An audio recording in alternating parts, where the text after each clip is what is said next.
Dober dan, to je NN Studio. Na področju dolgotrajne oskrbe, katere ureditev v Sloveniji čakamo že leta, je Golobova vlada razglasila uspeh.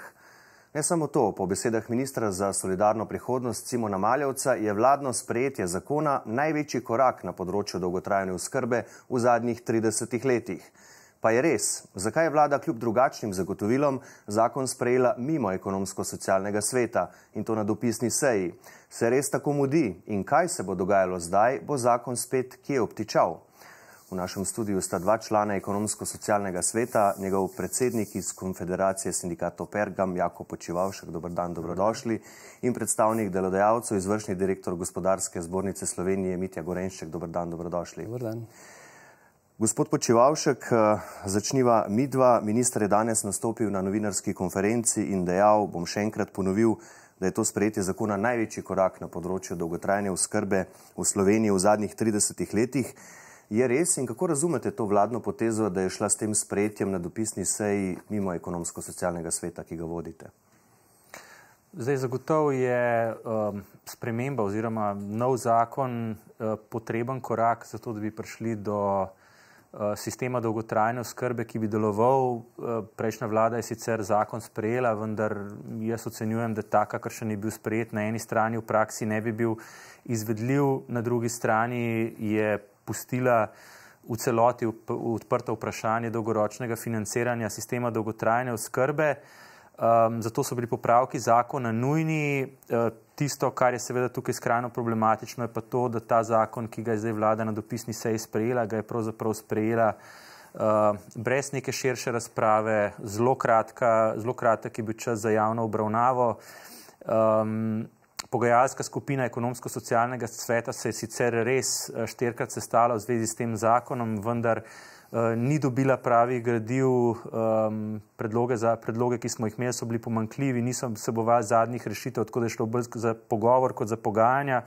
Ekonomsko-socialni svet predloga zakona sploh ni obravnaval, tudi v delu, ki se nanaša na financiranje, in jaz ocenjujem, da tak zakon, ki vzpostavlja nov sistem socialnega zavarovanja v Sloveniji, brez obravnave na ekonomsko-socialnem svetu ne bi smel biti sprejet. Eno je tukaj vprašanje pač čist spoštovanja postopka ekonomsko-socialnega sveta, ampak mislim, da tudi vsebinsko so pomembna odprta vprašanja, ki bi jih veljali predebatirati. Moje mnenje je, da če je prejšnja vlada pustila to vprašanje v celoti odprta, je šla ta vlada pravzaprav po drugi poti, zdaj zelo hiter, brez javne razprave, pravzaprav se spustila v vprašanje financiranja in vprašanja bodo rešitve dolgoročno vzdržne. Ja, tu so bili tudi kar precejšnji zapleti na relaciji med Ministrstvom za solidarno prihodnost in Ministrstvom za finance. A na drugi strani naj na tej točki tudi povem, da smo večkrat danes v ta studio povabili ministra Simona Maljevca, ampak se je odločil, da v današnji oddaji ne bo sodeloval. Gospod Gorenšček, vaše mnenje, kako razumete zdaj to vladno potezo, da je šla na tak način?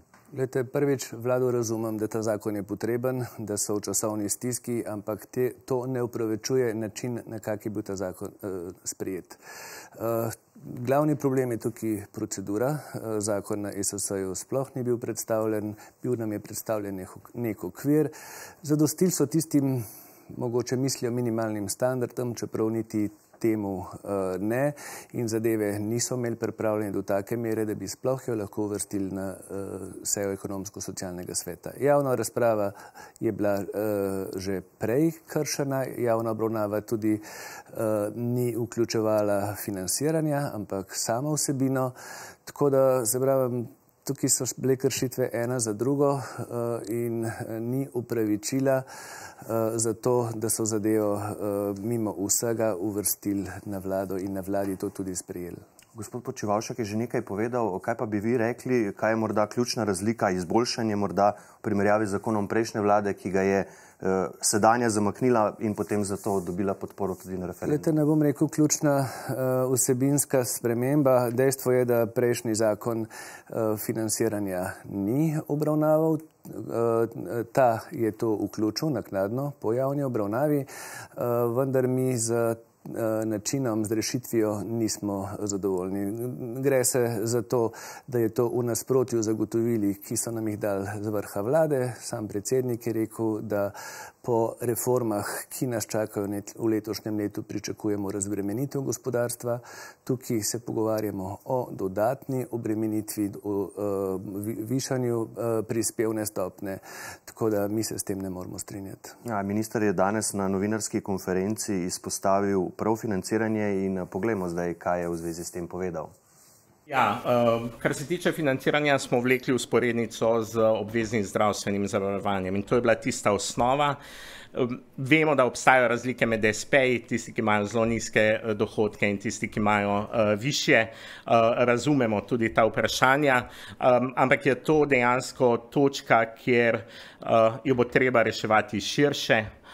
Torej, ne samo v zakonu o dolgotrajni oskrbi, ampak ko se bomo pogovarjali o financiranju tudi zdravstvenega sistema, davčnega sistema in podobno. Vem in sem prepričan, da je naš predlog v danih okoliščinah najboljših. Kar se tiče pa prispevka, govorimo o 1%, torej 1% od plače. Mislim, da si vsak lahko to zračuna, drugi odstotek bo dal delodajalec. Nujno je, da je solidarnosten, ne? Torej tisti, ki imamo višje plače, med njimi sem zagotovo tudi jaz, bom prispeval več kot tisti, ki ima povprečno plačo ali minimalno plačo in mislim, da je to nujno in super, da ta zakon na ta način to uvaja. Slišali smo, 1% za delodajalce, 1% za zaposlene, SP-ji, kmetje 2%, kot ste slišali, ko je kolegica s Pop TV-ja ga spraševala. Gospod Počivalšek, kje je tu pri tem financiranju, pri tem predlaganem načinu največja težava za vas?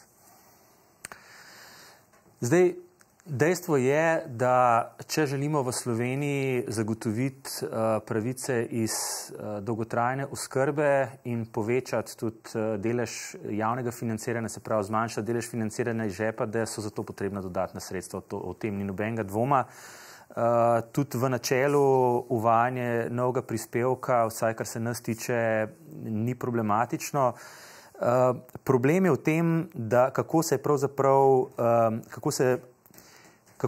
ureja po predlogu zakona razporeditev tega bremena na eni strani, zdaj vsaj kolikor sem uspel pogledati zadnji predlog zakona, med se pravi financiranje iz prispevkov, na drugi strani sofinanciranje iz proračuna, na tretji strani v bistvu je zdaj predvidena neka rešitev, o kateri sploh ni bilo nikoli govora, tudi sofinanciranje uporabnikov. Od 2032 naprej, če bi denarja zmanjkali, tako nekako je razumeti. Tako je razumeti, čeprav v členu, ki to predvideva, v bistvu to noter ni napisano. Ampak zdaj, če upoštevamo, da prvič, kar se tiče prispevka, je bilo naše mnenje tudi tekom predstavljanja predlogov, da bi bilo treba pogledati tukaj neko širšo osnovo za obračun teh dodatkov, da se ne obremenjuje primarno aktivno populacijo, kot se to trenutno dela, da je treba zajem v bistvu razširiti tudi druge države, to tudi iz gradiva, ki ga je ministrstvo pripravilo, izhaja, da nekatere države imajo posebne dajatve, posebno vprašanje je tudi recimo, zakaj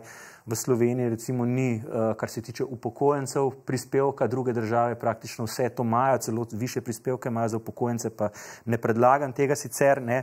Na drugi strani je sofinanciranje strani proračuna opredeljeno v nominalnem znesku, kar mislim, da je absolutni unikum, kar pomeni, da ne glede na gospodarsko rast, ne glede na inflacijo, bo ta delež ostal vedno, bo ta znesek ostal vedno enak, kar pomeni, da seveda bo glede na projekcije, ki prav tako izhajajo iz gradiva, se bo potreba po financiranju povečevala, kar pomeni, da če bo ta znesek iz proračuna ostal enak, bo seveda večji pritisk na sofinanciranje iz žepa, kar pomeni, da dolgoročno pravzaprav vprašanje financiranja ni rešeno. In jaz se sicer močno v načelu strinjam s tem, kar je bilo rečeno, da je potrebno to vprašanje financiranja pogledati celostno, ampak jaz pogrešam, da bi se to tudi dejansko počelo. V tem trenutku tukaj urejamo financiranje dolgotrajne oskrbe, na področju zdravstva v tem trenutku se uvaja obvezen prispevek za zdravstvo, za davčno reformo sploh ne vemo, ali bo do nje prišlo ali ne.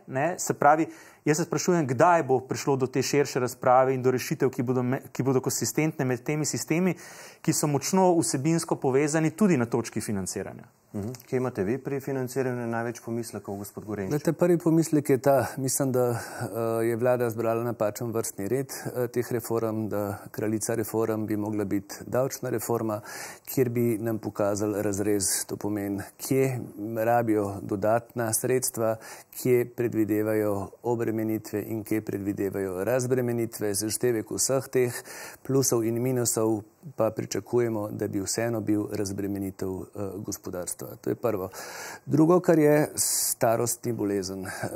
Delodajalci se ne strinjamo, da je potrebno, kar je kolega rekel, da mora aktivno prebivalstvo na tak način prispevati za dolgotrajno oskrbo. Mislim, da bi mogli v fazi vitalne dobe poskrbeti tudi za starost, to pomeni tudi na druge načine, z zavarovanji. Tako da, se pravim, samo uvajanje neke nove prispevne stopnje, to ni prava pot. Čeprav razumem, torej ni zdaj ta višina prispevka oziroma ta 1%, ki vas moti, ampak... Ni problem 1% na dolgotrajno oskrbo. Problem je ta odstotek na vse druge odstotke. Sami veste, da je Slovenija po prispevnih stopnjah na samem vrhu Evropske unije. Ampak mogoče to vprašanje za oba, ne? Če imate delodajalci pomisleke glede prispevka delodajalcev, delojemalci glede prispevka delavcev, a naj potem v celoti dolgotrajno oskrbo krije proračun ali bi to kako drugače morali razporediti, gospod Počivalšek? Zdaj še enkrat, jaz nisem rekel, da nasprotujemo prispevku, tudi strani delavca. Vprašanje je seveda, kakšna je ta višina in vprašanje je, kaj vzamemo za osnovo za plačevanje tega prispevka. Recimo, eden od predlogov tekom razprave je bil, da se ta prispevek uvede od vseh dohodkov, od katerih se plačuje dohodnina. Se pravi, ne zgolj iz dela, ampak tudi iz kakšnih drugih dohodkov. Pa recimo ta predlog ni bil upoštevan. Možno bi bile verjetno tudi kakšne druge rešitve, ampak časa za te razprave in za iskanje teh rešitev enostavno ni bilo, ali je bila volja, pa ne vem. Gospod Gorenšček? Ja, naše osnovne stališče sem že povedal, kar se dolgotrajno oskrbe tiče. Dejstvo je, da ni problem 1% povečanje prispevne stopnje za določeno vsebino. Problem je seštevek vseh teh procentov. Prej ste bila kritična do načina socialnega dialoga in poglejmo, kaj v zvezi s tem danes povedal minister Simon Maljevac. Ja, socialni dialog je zelo pomemben, tega se zavedamo, smo pa tudi v časovni stiski. Naj tu poudarim, da kar se tiče ekonomskega socialnega sveta, je bil že v maju sama izhodišča za zakon predstavljena in 4-krat smo se sestali tudi s pogajalsko skupino, kjer smo diskutirali o samemu zakonu. Nažalost, vemo glede zapletov zadnji teden. Naj poudarim še to, da smo na ministrstvu imeli tudi posvetovalno telo za dolgotrajno oskrbo, kjer je sodelovalo preko 40 organizacij, tako da sam zakon je bil prediskutiran, mislim, pogostokrat, oziroma v zadnjih 20 letih smo tudi zelo veliko govorili o dolgotrajni oskrbi, tako da dialog je bil, pogovor je bil, nujno je, da zakon o dolgotrajni oskrbi spravimo v življenje. Slišali smo, dialog je bil, nujno je zakon spraviti v življenje. Kako odgovarjate na ta argument, da se očitno zelo, zelo mudi? Ja, jaz ne vem, bodi si se minister spreneveda ali pa ni dobro informiran o tem, kaj se v zvezi z zakonom dogajalo. Izhodišča za pripravo zakona so bila res predstavljena na ekonomsko-socialnem svetu, vendar ta izhodišča so bila vsebinsko popolnoma prazna, nobenih konkretnih rešitev, ki jih je potem zakon prinesel, niso vsebovala. Kar se tiče zakona, se je pa zakon ves čas spreminjal, dolgo časa rešitve, kar se tiče financiranja, sploh niso bile na mizi. Ta zadnja rešitev, ki je trenutno vsebovala v zakonu, sploh nikoli ni bila predmet razprave v okviru pogajalske skupine in tudi te pogajalske skupine, kot sem že prej povedal, so tekle tako, da smo dobili predlog zakona recimo en dan prej. Potem, ko smo prišli na samo sejo, smo ugotovili, da pravzaprav imamo neko staro verzijo, da pravzaprav ministrstvo je že kup stvari noter spremenilo.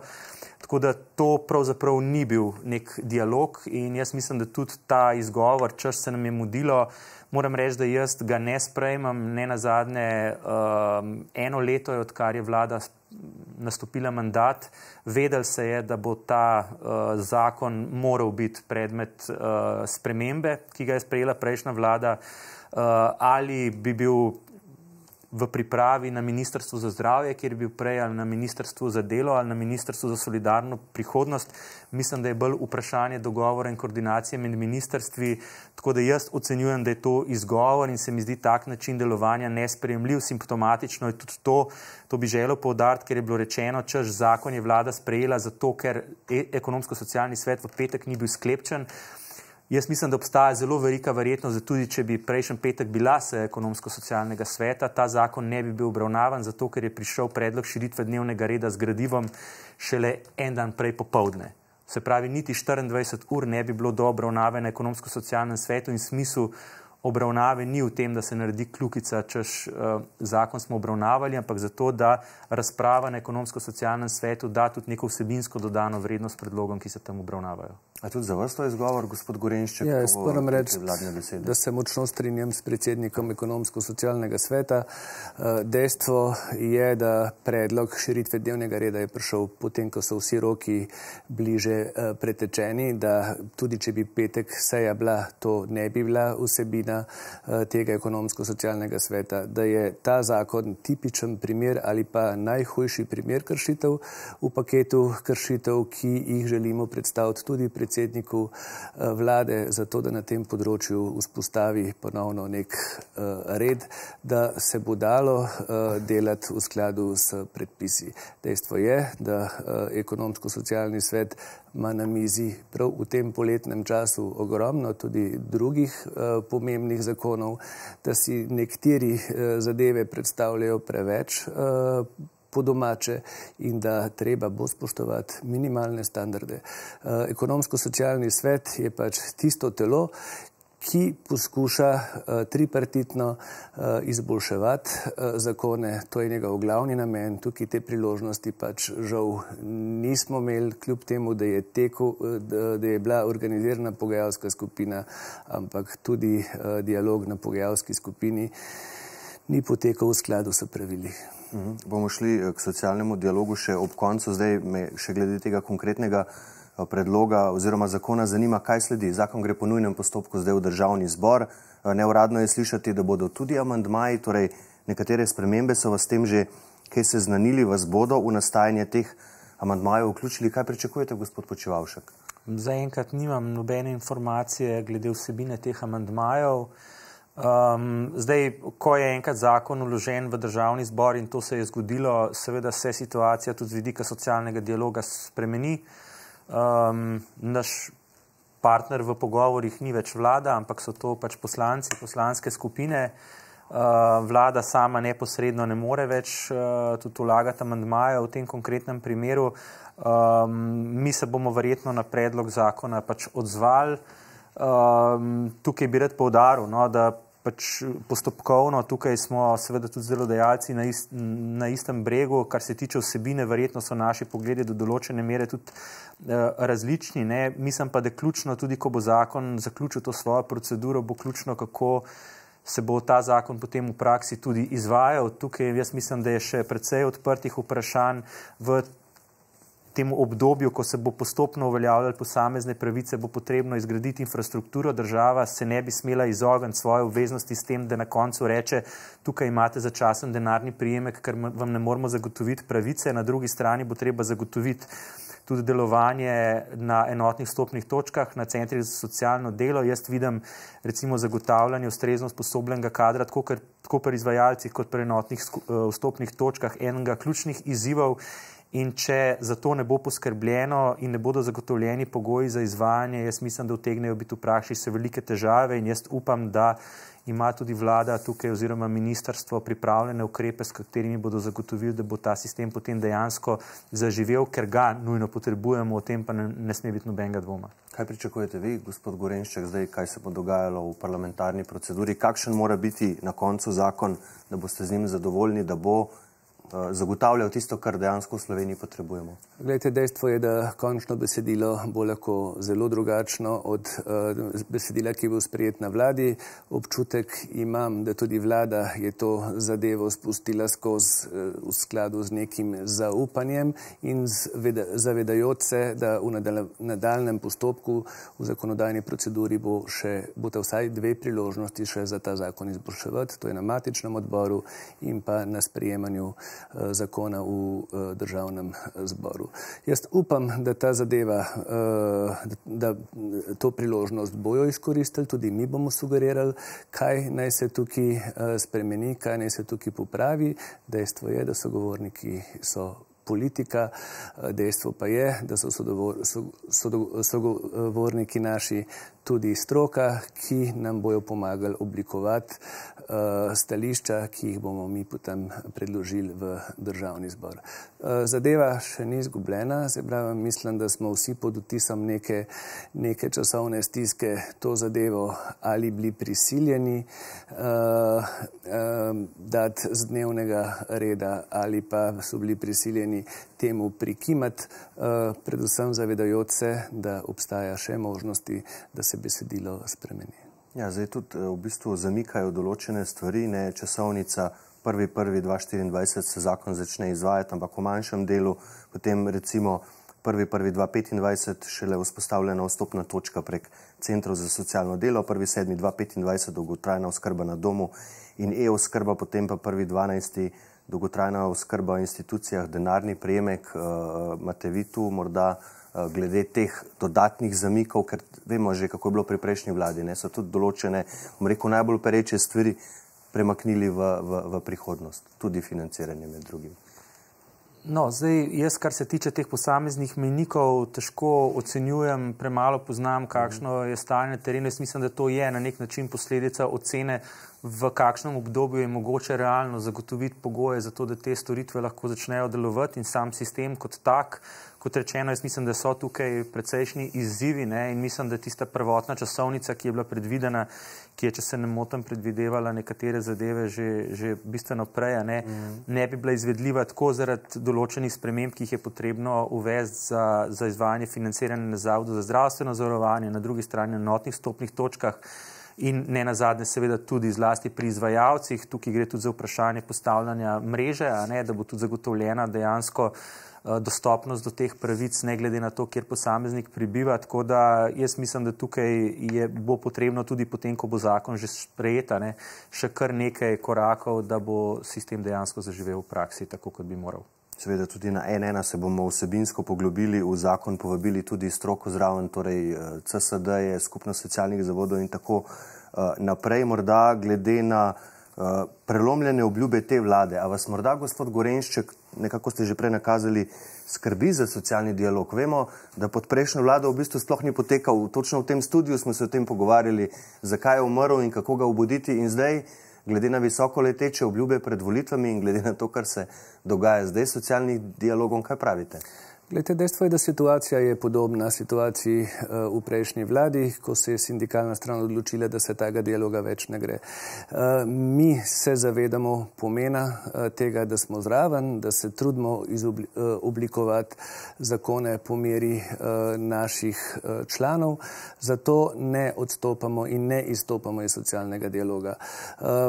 Mogoče je bilo napačno obrazloženo, zakaj nas v petek na sejo ni bilo. Mi smo praktično razumeli, da seja odpade, kajti iz zapisa ekonomsko-socialnega sveta je bilo razvidno, da naslednja seja bo takrat, ko se jo bo udeležil predsednik vlade. To ne pomeni, da na naslednjih sejah ne želimo sodelovati. Se pravi, temu privilegiju ali pa tej dolžnosti se ne nameravamo odreči, kajti če si zraven, lahko vplivaš in izboljšuješ zakone, če te pa ni, pa prepuščaš vsebino tistim, ki v tem dialogu ostanejo, oziroma prepuščaš vladi, da zadeve ukroji tako, kot si je zakonodajalec zamislil. V kabinetu predsednika vlade so rekli, da iščejo nek termin, ki bi predsedniku vlade Golobu ustrezal, da pride na sejo. A so vas kot predsednika ESS-ja morda že obvestili, kdaj se bo to zgodilo in ali tudi vas skrbi za socialni dialog v tej državi? Zaenkrat te informacije še nimam. Jaz upam, da bo do te seje prišlo čim prej. Jaz mislim, da je nujna. Mislim, da je nujno tudi to, da predsednik vlade da ustrezno zagotovila, da bodo pravila o delovanju ekonomsko-socialnega sveta spoštovana strani vlade. Seveda sem pa ob takšnih situacijah zaskrbljen, kar se tiče socialnega dialoga. Jaz upam, da to ne bo postala praksa. Jaz mislim, da v preteklosti se je že izkazalo, da to, da se zakoni sprejemajo mimo ekonomsko-socialnega sveta, mimo socialnih partnerjev, to, da se ne dosega nek širši družbeni konsens, se na koncu vrne kot bumerang. In jaz upam, da se tega zaveda tudi aktualna vlada in kot rečeno, da bo vzpostavila nazaj pogoje, v katerih bomo lahko socialni partnerji enakopravno sodelovali v tem dialogu, sporočali naša stališča in da bodo ta naša stališča seveda tudi upoštevana v končnih predlogih. Na ta način je najlažje zagotavljati neko širšo sprejemljivost zakonov, ne nazadnje tudi njihovo implementacijo v praksi. A pa razmišljate sindikati, da bi tako kot pri prejšnji vladi zapustili socialni dialog, da bi ga prekinili? No, zaenkrat je to prvi zakon, ki je vsebinsko res zelo pomemben, ki je šel mimo ekonomsko-socialnega sveta. Sicer pa je bila naša odločitev pod prejšnjo vlado sprejeta potem, ko smo pravzaprav vrsto mesecev opozarjali na kršitve pravil ekonomsko-socialnega sveta, se na vse možne načine prilagajali, pravzaprav tudi takrat spremenjenim okoliščinam. In kaplja čez rob je bila res takrat, ko je že kar nekaj zelo pomembnih zakonov šlo povsem mimo ekonomsko-socialnega sveta, tudi mimo kakršnihkoli pogajalskih skupin. Tako da jaz upam, da do te točke vendarle ne bomo prišli. Ja, bomo videli, kaj se bo zgodilo in seveda nas vse zanima, kakšna bo končna različica tega zakona, ki bo potem sprejet v državnem zboru in kaj se bo z njim dogajalo potem. Ne smemo pozabiti, da je v bistvu zdajšnja opozicija zdajšnji vladi že pri zamiku prejšnjega zakona v bistvu dala referendum. Bomo videli, to bo zagotovo zanimivo spremljati. Na tej točki se vama obema zahvaljujem, da sta prišla v naš studio, gospod Mitja Gorenšček in gospod Jakob Počivalšek. Hvala lepa in v tem še enkrat tudi povem, da je bil večkrat vabljen minister Simon Maljevac, pa ni tokrat prišel, upamo, da kdaj pride. Hvala še enkrat. Hvala vam. Hvala pa tudi vam za vašo pozornost. Seveda bomo o zakonu o dolgotrajni oskrbi, ki je eden od pomembnejših v zgodovini samostojne Slovenije, spremljali še naprej, tudi vsebinsko poglobljeno, zato nas spremljajte na n1info.si. Iz studija pa le še lepo zdrav in nasvidenje.